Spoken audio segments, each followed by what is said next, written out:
श्री शिवाय नमस्तुभ्यम दोस्तों, मेरे चैनल ओम रूही ब्लॉग में मैं हमेशा अपने चैनल में आप सभी का स्वागत करती हूं। आज मैं आप सभी को राधा अष्टमी की पूजा शेयर कर रही हूं अपनी, और मैंने किस प्रकार से राधा जी का श्रृंगार भोग तैयार किया सभी आपको इस वीडियो में देखने को मिलेगा। तो वीडियो पसंद आएगी तो लाइक और कमेंट में राधे राधे का नारा जरूर लगाइएगा, क्योंकि राधा अष्टमी के दिन जय श्री कृष्णा राधे राधे हमें बोलते रहना चाहिए।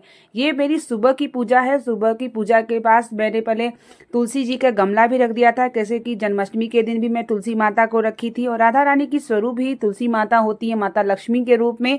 तो ये मेरी सुबह का श्रृंगार पूजन है। और दोपहर की पूजा में थाली में मैं क्या क्या तैयार कर रही हूँ आगे भी आप वीडियो में देखेंगे।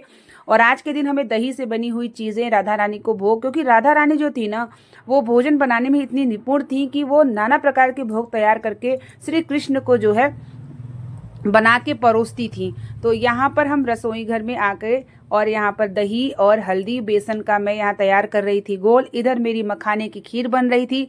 हमारे लड्डू गोपाल श्री कृष्ण को मखाने की खीर प्रिय होती है। और एक तरफ मैं चावल रख दी थी, और एक तरफ मेरी कढ़ी तैयार हो रही थी। अरबी मुझे नहीं मिला, नहीं था मेरे पास, तो अरबी की सब्जी मेरी नहीं बन पाई।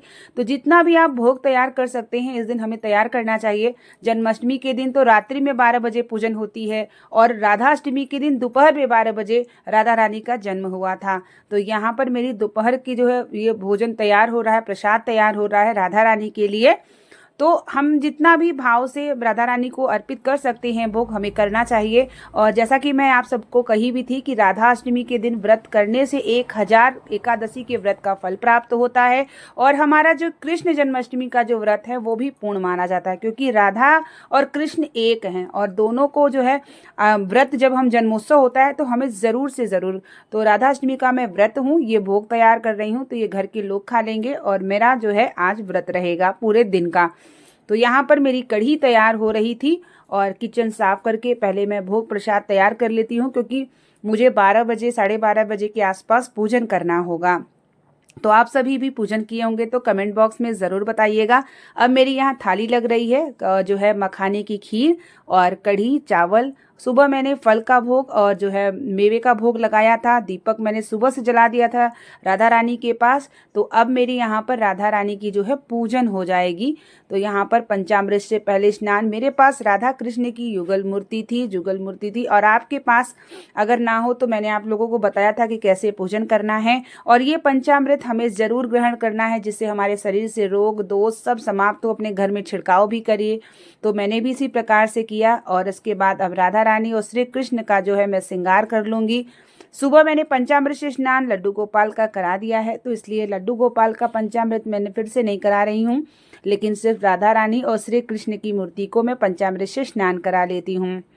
तो यहाँ पर मेरी राधा रानी की पंचामृत से स्नान हो गया है। अब मैं इन्हें श्रृंगार कर लेती हूँ। आज के दिन 16 दिन से महालक्ष्मी व्रत, गजालक्ष्मी व्रत और अनुष्ठान किया जाता है, जो कि आप सभी सरल पूजा विधि करिए, जैसा कि मैंने अपने YouTube चैनल पे आप सबको शेयर भी किया है माता लक्ष्मी की कृपा प्राप्त करने के लिए। और आज 5वां दिन है, तो गणेश भगवान का हमारे यहाँ आज विसर्जन होगा। 5 दिन का मैं स्थापित करती हूँ। तो यहाँ पर जय श्री कृष्णा और राधे राधे मैं बोलते बोलते, क्योंकि आज अगर हम राधा रानी को जो उपहार देते हैं वो हम देते हैं श्री कृष्ण का नाम। श्री कृष्ण का नाम लेते हैं तो राधा रानी प्रसन्न हो जाती हैं। तो जय श्री कृष्णा बोलते गए और राधा रानी को बोलते गए, और इसी तरीके से श्रृंगार किया, मंत्र का जाप किया, आरती किए, और राधा रानी से प्रार्थना किए कि हमारे पूजन में कहीं त्रुटि, व्रत में त्रुटि हो तो हमें क्षमा करें। तो इस तरीके से धीरे धीरे मैं श्रृंगार कर रही थी, और राधा रानी के ध्यान में, मंत्र में, श्री कृष्ण के मंत्र में मैं डूबी हुई थी। तो यहाँ पर मेरा जो है भोग तैयार हो चुका था, और अब श्रृंगार होने के बाद अब मैं इन्हें भोग जो है अर्पित करूँगी। तुलसी माता मैंने रख लिया था, क्योंकि तुलसी माता के नीचे ही आज मैं शालिग्राम भगवान को भी रखे थे, विराजमान किए थे, क्योंकि तुलसी माता जो है साक्षात रूप में माता लक्ष्मी की स्वरूप है, राधा रानी की ही एक स्वरूप है वो। तो यहाँ पर अब मैं प्रणाम करूँगी, प्रार्थना करूँगी, और अब विनम्र निवेदन करूँगी कि हे राधा रानी, ये जो भी भोग तैयार है इसे आप स्वीकार कर लीजिए, आप इसे ग्रहण कर लीजिए। हमारे घर में आपका जो है आशीर्वाद बना रहे। तो यहाँ पे अब मैं तुलसी की माला से मंत्र का जाप कर लेती हूँ।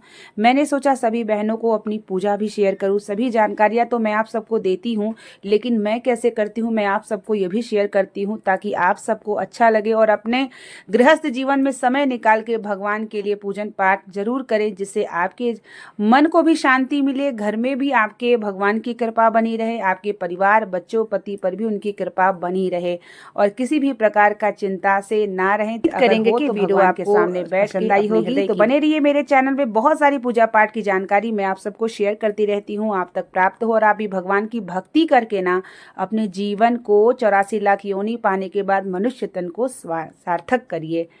मिलते हैं नेक्स्ट वीडियो के साथ, तब तक के लिए श्री शिवाय नमस्तुभ्यम। हर हर महादेव।